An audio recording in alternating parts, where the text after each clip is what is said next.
Die Autogiganten der 80er, Kampfstier gegen Vollbluthengst.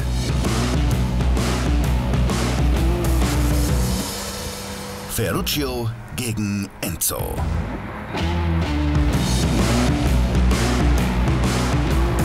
Der Lamborghini Countach Anniversary gegen den Ferrari 512 Testarossa.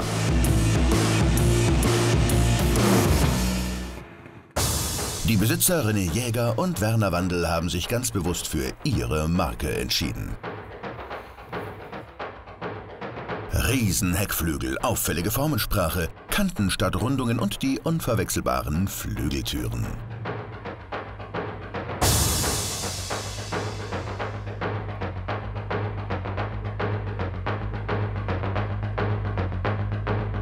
Der Lamborghini fällt vor allem durch seine aggressive Optik auf.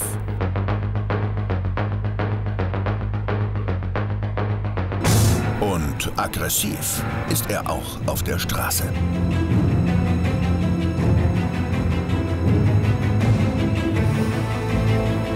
...455 PS schieben den mächtigen Kampfstier in nur 4,9 Sekunden von 0 auf 100. Spitze knapp 300.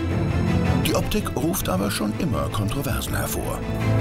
Also das Design von Bertone war schon immer sehr, sehr eigenständig und polarisierend, wie bei diesem Countach. Und entweder es gefällt einem oder man hasst ihn. Der Countach ist kompromisslos, ein typischer Lambo.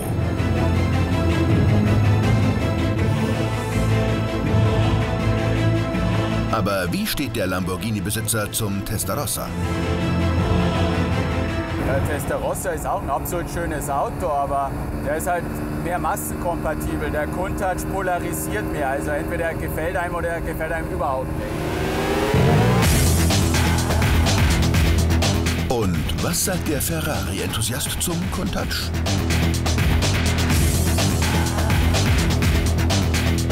Der Countach ist ein sehr schönes Modell. Mir persönlich ist die Form nicht so harmonisch wie jetzt die vom Ferrari. Deswegen ziehe ich den Ferrari, also dieses Modell 512 TR, im Countach vor. Ja, von den technischen Leistungen ist er sicherlich genauso gut, wenn nicht sogar im einen oder anderen Bereich ein bisschen besser. Aber im Gesamteindruck, einfach das Optische oder was ich dann emotional empfinde, wenn ich das Auto sehe, ist einfach der Testarossa ein Auto, das mich total anspricht. 428 PS peitschen den 512 TR in 4,8 Sekunden von 0 auf 100. Spitze über 300. Und die kann man im Ferrari auch fahren. Das Spezielle an dieser Version ist, dass das Fahrwerk von der Karosserie getrennt wurde und damit eine deutlich höhere Fahrstabilität in etwas unruhigeren Situationen hat.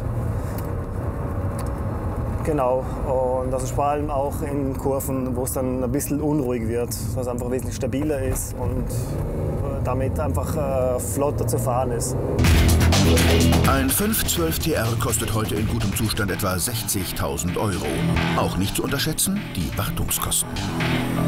Was vielleicht eine Herausforderung ist beim Auto, man muss alle 3 Jahre, sagen wir 4 Jahre, den Zahnriemen wechseln. Dazu muss der Motor komplett ausgebaut werden und ist entsprechend ein Kostenfaktor. Von dem her das vielleicht ein bisschen schwieriger.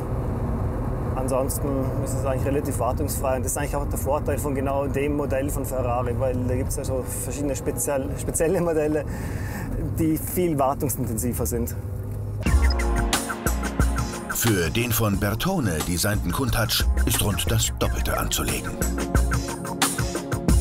Dieser hier wäre unter Umständen sogar zu haben.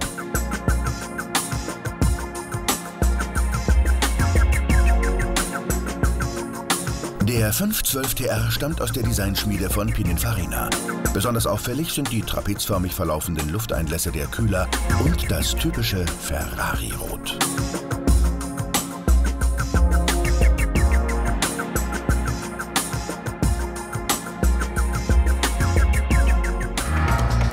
Wer gewinnt also das Duell Lamborghini gegen Ferrari? Es ist wie so häufig. Es bleibt Geschmackssache. Ein Fan des Cavallino Rampante wird sich kaum für einen Lamborghini entscheiden. Und umgekehrt ist es genauso.